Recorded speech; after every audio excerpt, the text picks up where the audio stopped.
Merci, Monsieur le Président, puisque je trouve les réponses du gouvernement et de la Commission quelque peu faibles. J'en suis y compris désolée après avoir entendu l'argumentation raisonnée qui était faite sur la question de l'AME, et c'est effectivement une manière de botter en touche. Moi, je veux réaffirmer notre opposition à ces mesures qui sont l'expression de tout ce qu'il y a de plus détestable, justement, quand on parle d'immigration, parce que ce que vous faites, c'est opposer les précaires, les vulnérables entre eux, les ouvriers français et les ouvriers étrangers, les précaires très très pauvres et les précaires très très pauvres sans papier. Il ne s'agit pas de bénéfices, il ne s'agit pas de privilèges qui sont accordés à tous les précaires par ces réductions. Il s'agit d'une aide de la société pour permettre d'atténuer la situation difficile dans laquelle elles et ils sont. Et c'est également le cas des sans-papiers qui bénéficient par extension aux bénéficiaires de l'AME de cela. Mais je voudrais reprendre une partie de vos arguments. Ça peut apparaître peut-être un peu étroit comme point de vue, mais pour répondre sur votre terrain, toutes les études, et il y en a une dernièrement du CNRS qui le montrait, vous parliez d'équité, vous parliez d'égalité. Vous trouvez que ce soit équitable ou juste, effectivement, Monsieur Bech, vous trouviez que ce soit juste que, effectivement, les personnes en situation irrégulière, qui contribuent à l'économie de notre pays, qui, selon la dernière étude du CNRS, contribuent positivement et participent à l'activité économique de notre pays, ne bénéficient pas des droits en termes de sécurité sociale, en termes de reconnaissance administrative que tous les autres salariés, dont tous les autres salariés bénéficient. La seule réponse logique qu'il faudrait donner à ça, c'est de régulariser ces personnes qui travaillent, qui vivent, qui ont des attaches en France et dont la situation irrégulière est le produit de tous les obstacles administratifs qui leur sont mis. Par cet amendement, nous proposons de privilégier l'intérêt du requérant ou de la requérante ou la qualité de la prise de décision par le ou la juge plutôt que la simple facilitation organisationnelle qui pourrait être résolue par l'octroi de plus de moyens humains et financiers à l'autorité judiciaire. En effet, cet article nous semble être une fausse bonne idée. Il prévoit d'allonger le délai de jugement de 24 à 48 heures et de 72 à 80 heures dans différents cas, celui où le juge des libertés et de la détention peut être saisi par l'étranger sur placement en rétention, les conditions de son interpellation, ou par le préfet s'il souhaite prolonger la rétention, ou le juge administratif qui est le seul compétent pour examiner la légalité de la mesure d'éloignement. Or, aujourd'hui, JLD et juge administratif doivent être saisis dans les 48 heures suivant la notification de placement en rétention. Ce texte prévoit le passage de 24 à 48, comme je l'ai dit, et de 72 à 96. Le problème, c'est qu'à la lecture de l'étude impact, de l'exposé des motifs et du dispositif lui-même, la réforme n'est absolument pas envisagée dans l'intérêt du requérant.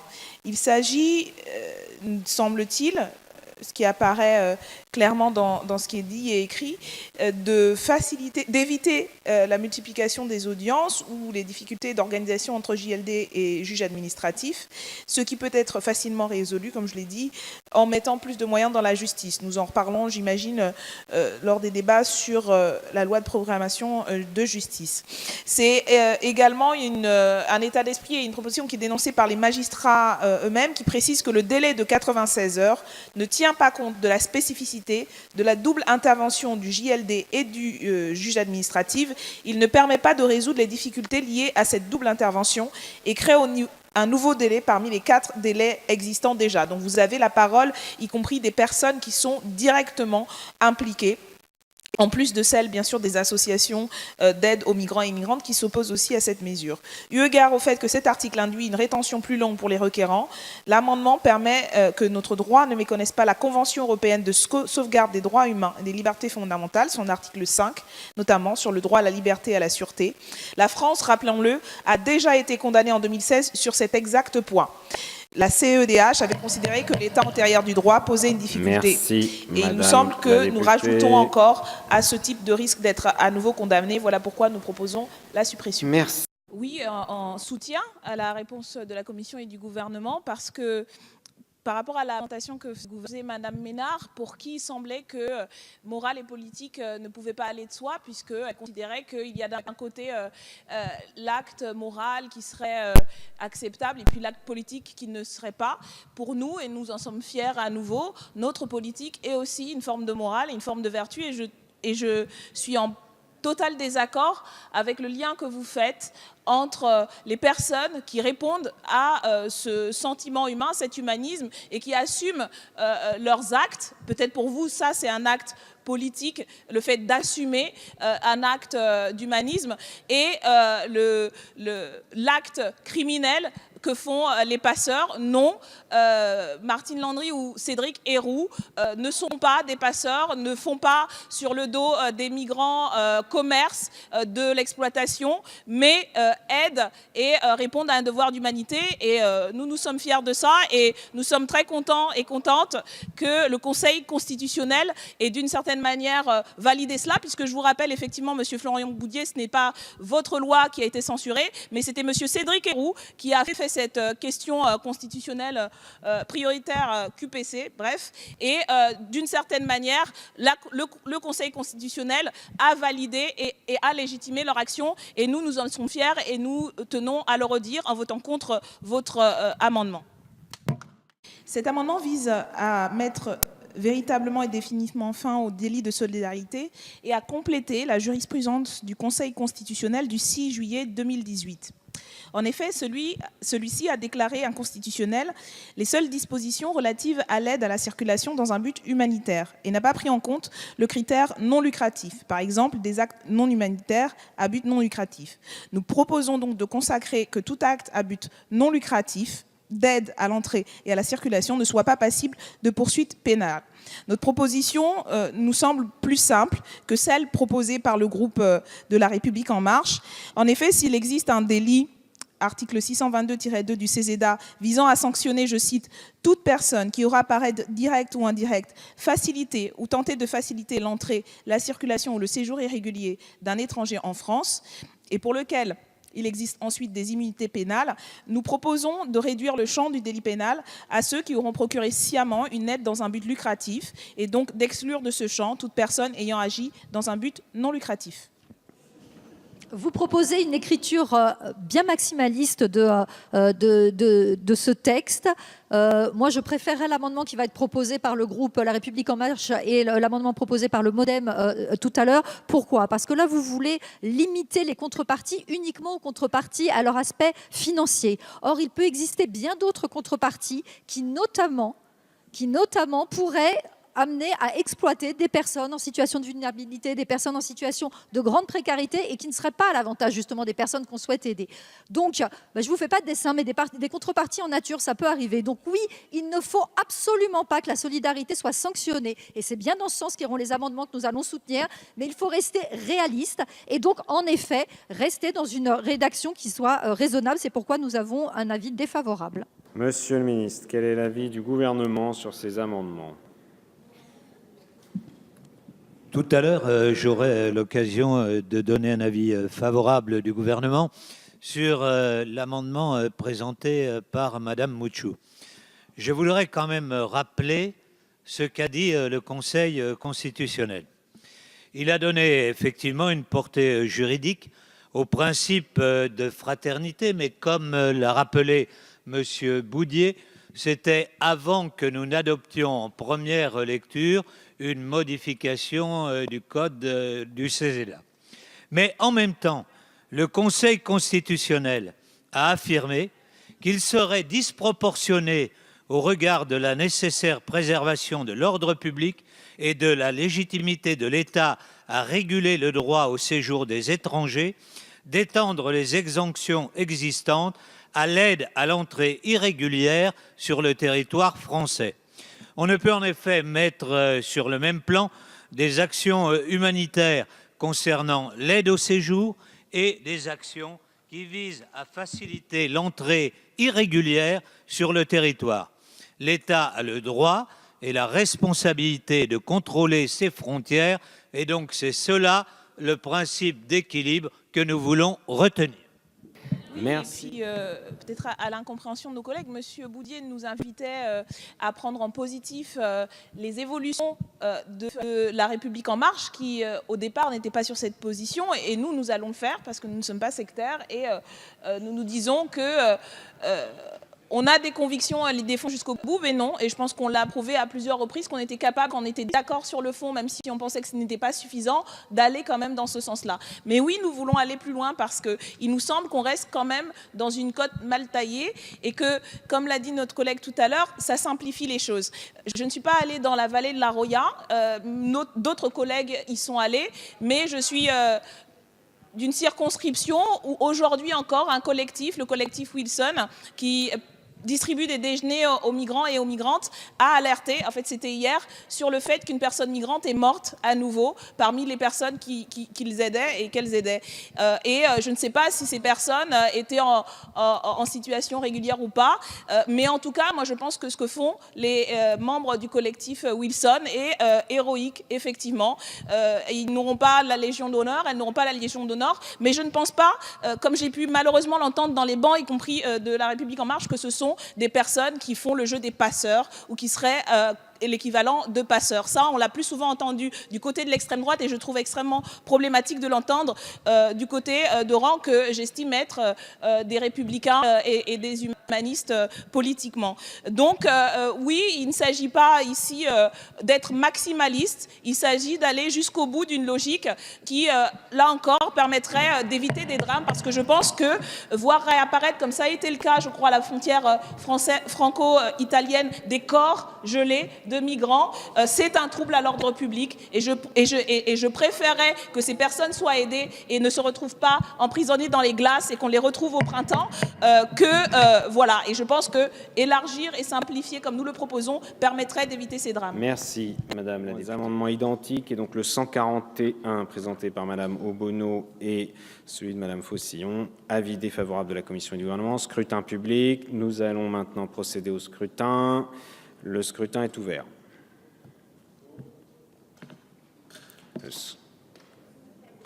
Le scrutin est clos. Résultat du scrutin, 70 votants, 67 exprimés, majorité absolue 34, pour 10, contre 57. Il n'est pas adopté. C'est un amendement de repli pour mettre fin au délit de solidarité en incluant dans le champ de l'immunité pénale l'aide à l'entrée au séjour. Il est différent du précédent puisque nous intégrions également la question de l'aide sans but lucratif. Et donc c'est à peu près les mêmes amendements et ça nous semble nécessaire, y compris sans être en contradiction de notre point de vue avec le Conseil constitutionnel, parce qu'il nous semble que ça va au-delà simplement de la question de la fraternité, c'est aussi une mesure nécessaire en matière d'ordre public. Donc nous vous proposons cet amendement de repli. Merci Madame la députée. Quel est l'avis de la Commission sur cet amendement 140? Non, alors là, vous voulez dépénaliser l'aide à l'entrée au séjour. Donc vous allez évidemment au-delà de ce que propose le Conseil constitutionnel. Très bien. Donc c'est un avis défavorable puisque nous pensons qu'il faut coller au plus près du Conseil constitutionnel, lequel n'a pas censuré notre amendement de première lecture, mais a bien validé l'esprit de l'amendement de première lecture, qui est de ne plus sanctionner les actes de solidarité liés au séjour et à la circulation, mais de rester extrêmement vigilant pour l'entrée au séjour, l'entrée dans le irrégulière, en revanche, pour évidemment continuer à sanctionner ce passage irrégulier des frontières. Donc avis défavorable. Merci, Monsieur le Ministre. Même avis. Avis également défavorable. Madame Obono pour répondre. Une précision, effectivement, c'est un repli pour nous parce que le précédent amendement intégrait la question du but ou non lucratif, donc ça nous semblait plus complet, mais c'est effectivement très différent de vous puisque ça élargit à la question de l'entrée. Merci, Madame la députée. Nous allons donc maintenant procéder au scrutin public sur cet amendement 140. Avis défavorable de la Commission et du Gouvernement. Le scrutin est ouvert.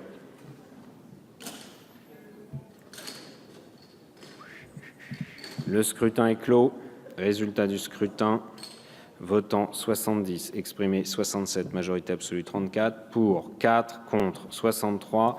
L'amendement n'est pas adopté. Amendement numéro... Comme de nombreux collègues commissaires aux lois et peut-être même d'autres de l'Assemblée, j'ai aussi visité un centre de rétention et discuté avec les agents qui gèrent ces centres.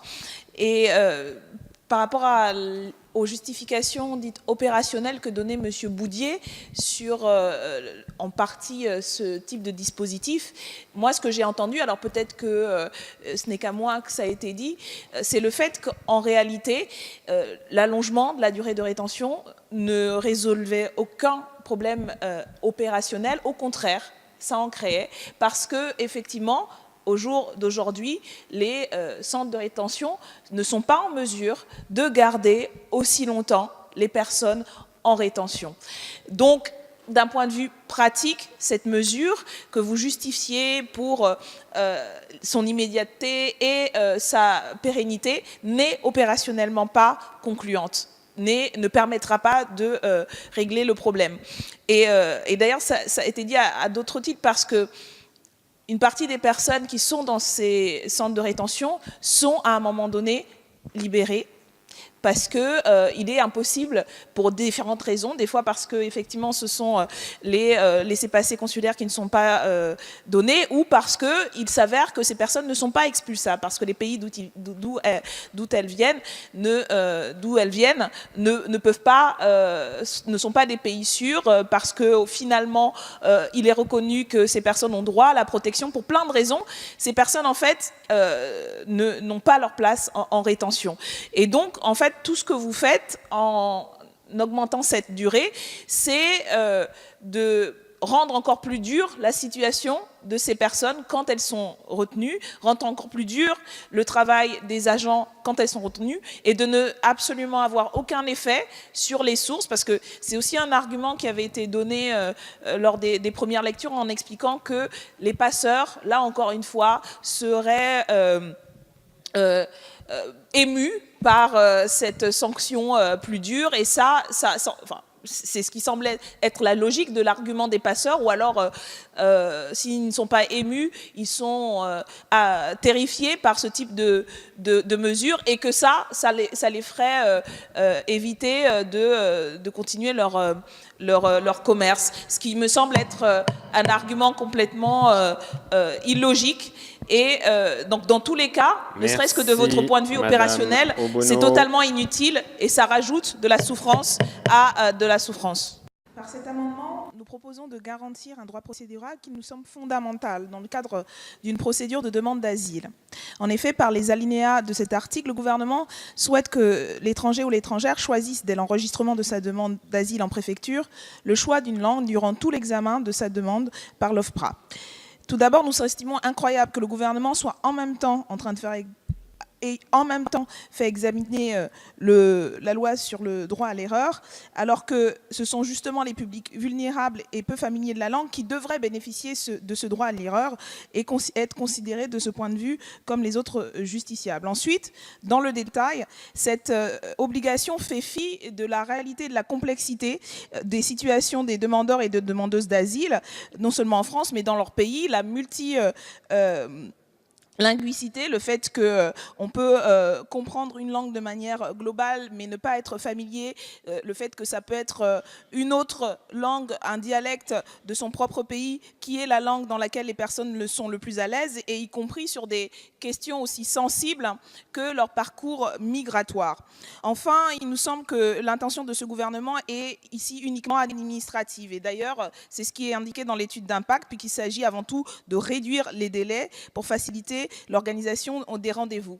Et pour un gouvernement qui prétend y compris rendre hommage, et on l'a beaucoup entendu en première lecture, au travail des agents de l'OFPRA, de la CNDA, il se trouve être très sourd justement aux demandes et aux revendications de ces agents qui ont beaucoup insisté, qui ont été mobilisés en grève pour expliquer qu'une bonne partie du problème, c'était en matière de délai, le fait qu'ils étaient surchargés de travail, et ils demandaient plus de personnes embauchées en statut, y compris stable et non pas précaire, pour pouvoir faire ce travail qualitatif. Donc si vous voulez réduire les délais, il faut plus de gens, il faut plus d'humains, et il faut surtout une attention particulière aux complexités, ce que vous ne semblez pas être prêt à faire. Merci Madame la députée. Madame la rapporteure, quel est l'avis de la commission ? Oui, quelques points, Madame Obono. Réduire les délais de traitement de la demande, c'est aussi une question de dignité, pas seulement une question administrative, mais permettre que les personnes soient fixées sur leur sort le plus rapidement possible. S'agissant des agents de l'OFPRA, quand on les a entendus en audition, ils nous ont dit qu'ils étaient tout à fait prêts à s'investir pour former justement les agents en préfecture pour choisir la langue. Et ensuite, je vous rappelle que nous avons une augmentation du budget de 26% pour le budget 2018 qui a permis d'augmenter les effectifs à l'OFPRA. Donc, favorable. Rapidement. Merci, Madame la rapporteure. Monsieur le ministre. Merci bien. Madame Obono n'était pas là hier, mais j'ai expliqué longuement que nous tenions à avoir un travail de formation de nos agents qui soit extrêmement renforcé. C'est la condition pour réaliser la loi dont nous discutons. Merci, Monsieur le ministre. Madame Obono, pour répondre à la commission au gouvernement. Oui, Monsieur le ministre, mais étant donné la façon dont vous semblez maîtriser ce qui se passe dans votre ministère, je ne suis pas sûre que vos affirmations aient une quelconque importance. Vous parliez, Madame la rapporteuse, de dignité. C'est effectivement une question de dignité que de respecter la question de la langue et le fait que vous ne pouvez pas imposer à une personne qui a subi autant de traumatismes une langue quand dans sa réalité, y compris dans sa vie quotidienne, avant l'exil, avant les traumatismes, c'était des personnes qui parfois, souvent, étaient polyglottes et avaient différents moyens d'expression. Vous dites avoir entendu les personnels de l'OFPRA qui étaient prêts à s'investir. Oui, justement, parce que ces personnels s'investissent jusqu'à l'épuisement parce qu'ils sont sensibles à ces questions. Mais il semble que vous ayez à nouveau été particulièrement sourde à l'autre partie de leurs revendications. Vous n'ignorez pas que ces mêmes personnels sont prêts à s'investir si on leur donne les moyens. Et ce n'est pas la maigre augmentation que vous avez votée et ce que nous avions déjà dit au moment où vous le votiez, qu'elle n'était pas suffisante. Et ces agents l'ont dit et le redit, ils s'investiront, ils feront le travail, mais c'est toujours aux dépens du bien-être des personnes qui sont face à eux et de leur propre bien-être, parce que justement, être digne et respectueux des migrants, c'est entendre leurs paroles dans des conditions acceptables et votre soi-disant efficacité se fait au détriment de cette dignité. Cet amendement vise à dépénaliser le séjour irrégulier et donc à le faire rentrer dans le champ de l'article 131-13 du Code pénal, le champ contraventionnel.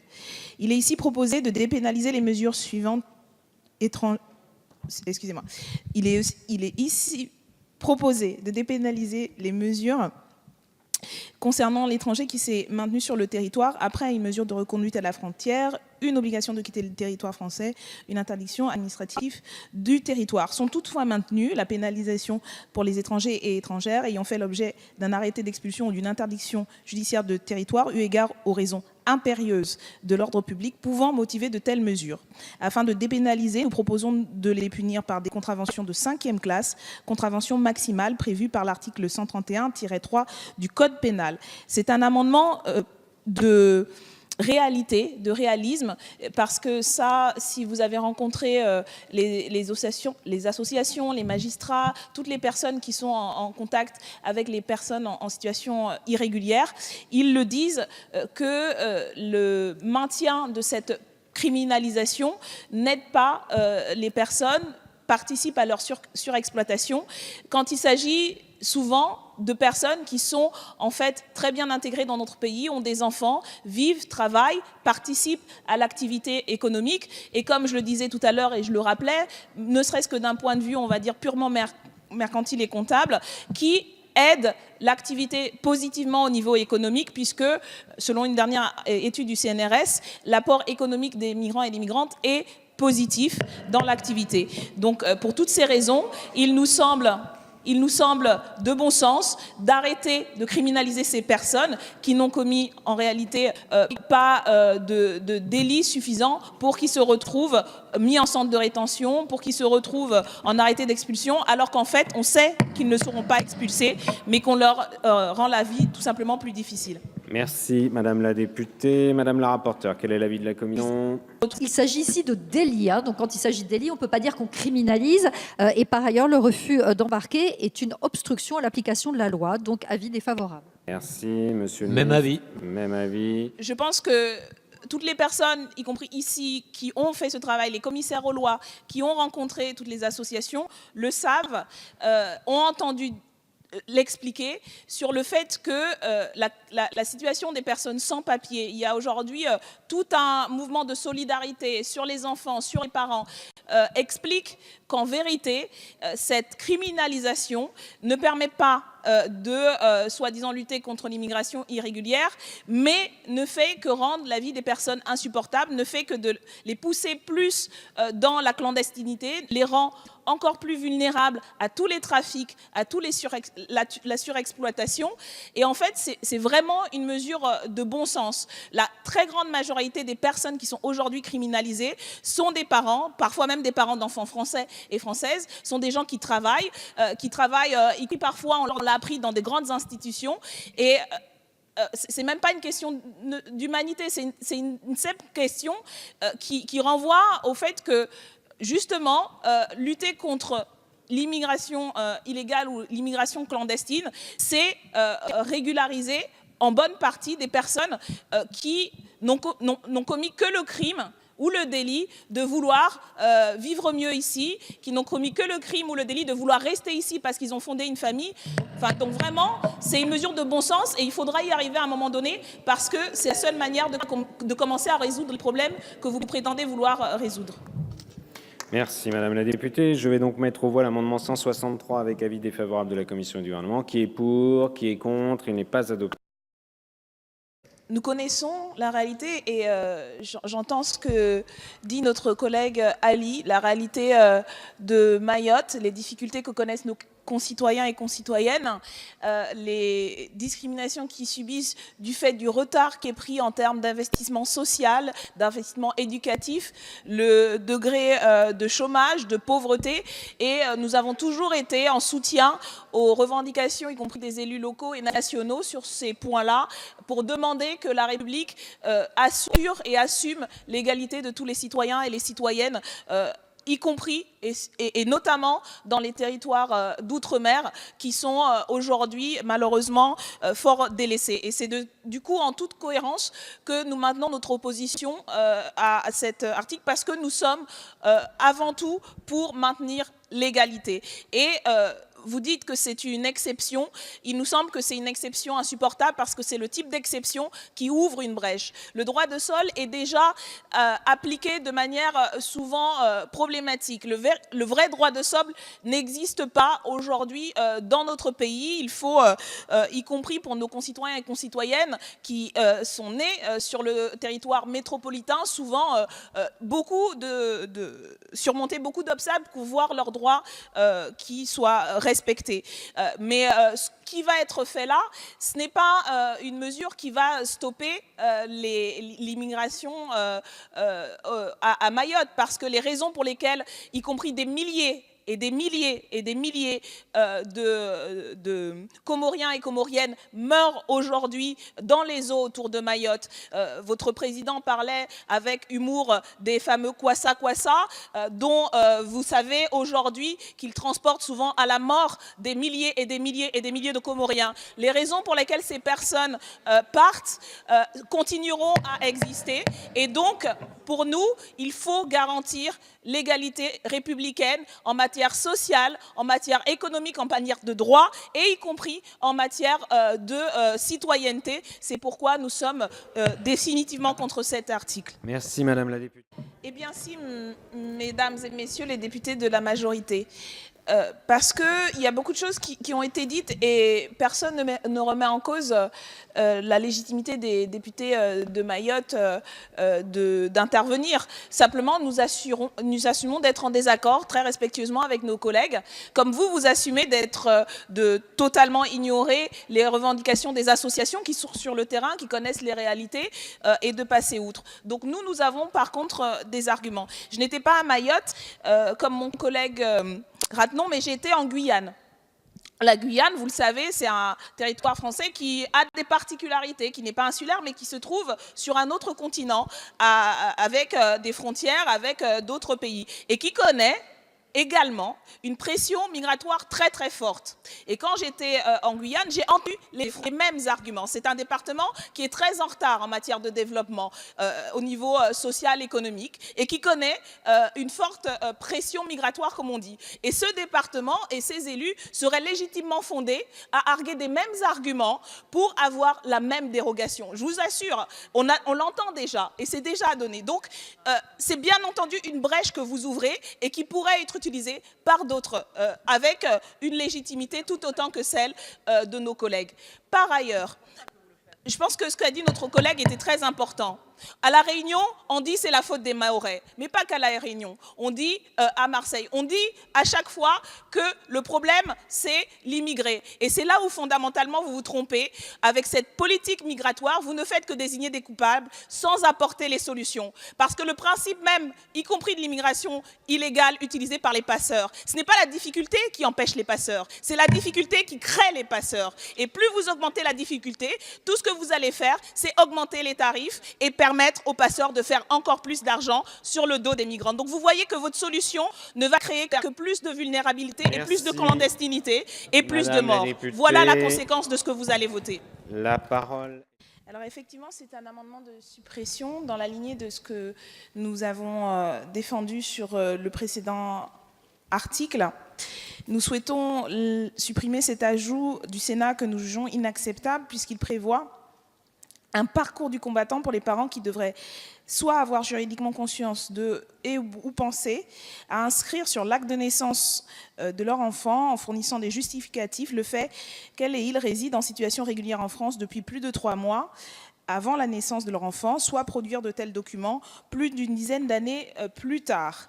Cela a été dit et répété à l'encontre de tous les fantasmes et de toutes les pour le coup fake news qui sont diffusées à ce sujet. Le droit du sol ne s'applique pas automatiquement et intégralement. Il faut pour nombre de nos concitoyens et concitoyennes franchir un véritable parcours du combattant pour leur voir reconnu un droit qui est légitimement le leur. Et ce que fait cet article 9 quater, c'est de rajouter à la difficulté pour ces enfants et ensuite adultes quand ils voudront acquérir ce droit qui est le leur.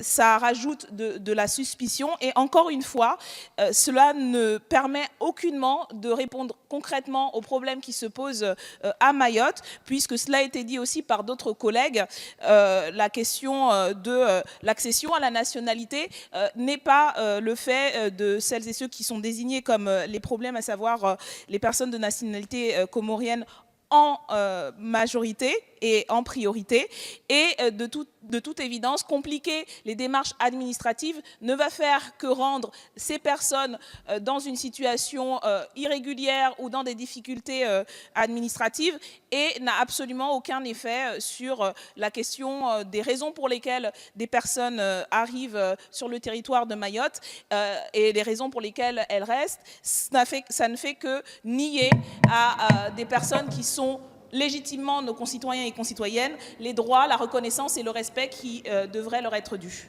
Puisqu'en fait, vous rajoutez une complication administrative alors que vous prétendez vouloir simplifier ce type de démarche d'une part, et vous voyez bien que la traduction administrative de votre mesure ne fait que renforcer les difficultés, y compris une partie des discriminations que subissent déjà nos compatriotes à Mayotte, puisqu'étant donné y compris l'état de l'administration, le manque de moyens, le manque de moyens qu'a l'administration pour répondre aux usagers au quotidien, vous en rajoutez à la fois pour les usagers et pour les agents une démarche qu'il est difficile d'imaginer que tout le monde puisse avoir conscience, et alors même que vous avez fait voter une loi sur la question du droit à l'erreur, vous refusez de la considérer pour Mayotte. On ne sait pourquoi. Pourquoi est-ce que nos compatriotes à Mayotte n'auraient pas les mêmes droits à l'erreur qu'en métropole? Et au lieu de répondre en termes de moyens dans les administrations, les préfectures, vous répondez en termes de sanctions pour les usagers, ce qui, encore une fois, montre la totale incohérence de votre proposition et son inefficacité au final. Par cet amendement, nous souhaitons garantir le droit au recours et les droits et libertés fondamentales des personnes qui font l'objet d'une mesure d'éloignement ou d'une interdiction de retour sur le territoire et qui ont postérieurement déposé une demande d'asile. En effet, cet article prévoit notamment que ces personnes peuvent être assignées à résidence ou placées en rétention le temps nécessaire à leur demande d'asile. Nous nous interrogeons sur les motivations profondes de cet article qui vise non moins à prolonger cette dégradation des droits et libertés des personnes, en ce que nous basculons progressivement dans un régime où le pouvoir exécutif semble vouloir désormais avoir la possibilité de mettre tout le monde en assignation à résidence ou en rétention. En outre, le droit au recours de ces personnes est particulièrement dégradé, puisque cet article crée aussi un nouveau recours spécifique qui permet à la personne étrangère, dont la demande a été rejetée par l'OFPRA, de ne pas être éloignée le temps de faire le recours devant la CNDA. Le tribunal saisit statut en juge unique et en 72 heures. Cela nous semble incompatible avec le strict minimum respect des libertés fondamentales. Voilà pourquoi nous demandons sa suppression. Merci Madame Faucillon. L'amendement identique est défendu. Madame la rapporteure, quel est l'avis de la commission ? Je voulais juste qu'il n'y ait pas de confusion. Ici, nous ne parlons pas des étrangers en situation régulière en général. Nous parlons des individus dangereux et reconnus comme une menace à l'ordre public. Il me semble que c'est normal qu'il y ait une procédure particulière les concernant. Avis défavorable. Merci Monsieur le ministre. Merci bien. Je veux juste dire à Madame Obono qu'on voit avec cet amendement que votre groupe défend des positions indéfendables. Parce que placer quand même en rétention des personnes qui présentent une menace pour l'ordre public, qui peut dire qu'on ne doit pas le faire ? Merci Monsieur le ministre. Madame Obono, vous souhaitez répondre à la commission gouvernement ? Oui, je vais répondre à Monsieur le ministre puisqu'il posait une question. Qui peut le dire ? Toutes les organisations de défense des droits humains au niveau international. Alors donc, si vous considérez que ces personnes sont des insoumis et des insoumises, tant mieux.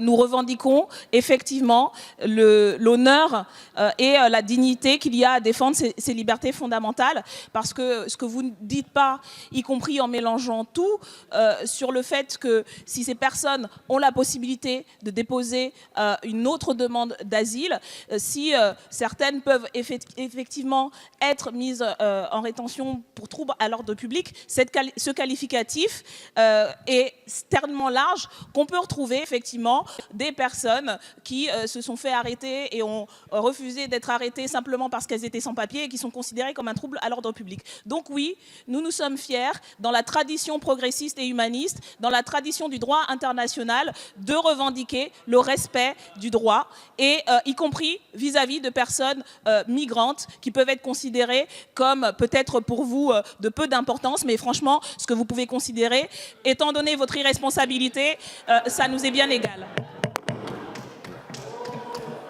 Merci Madame la députée. Madame Faucillon, vous souhaitez répondre à la commission gouvernement ?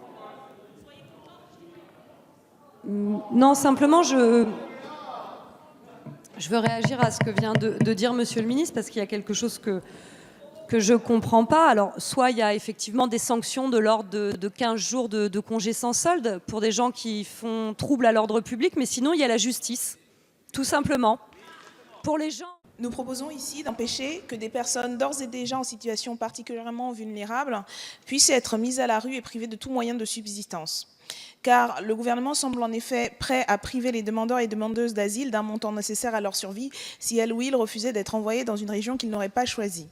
Les conditions matérielles d'accueil normalement allouées aux demandeurs et demandeuses sont indispensables pour qu'elles puissent survivre dans des conditions dignes le temps de l'examen de leur demande et d'un éventuel recours. Il n'est donc absolument pas envisageable que ces aides de survie soient supprimées pour quelque raison que ce soit. Obliger un ou une demandeuse d'asile à se rendre dans une région qu'elle ou il n'a pas choisie peut en outre entraver l'examen de sa demande d'asile. C'est le cas par exemple s'il était jusqu'alors suivi par une association, car s'en retrouver éloigné pourrait affecter sa capacité à présenter un dossier complet et étayé.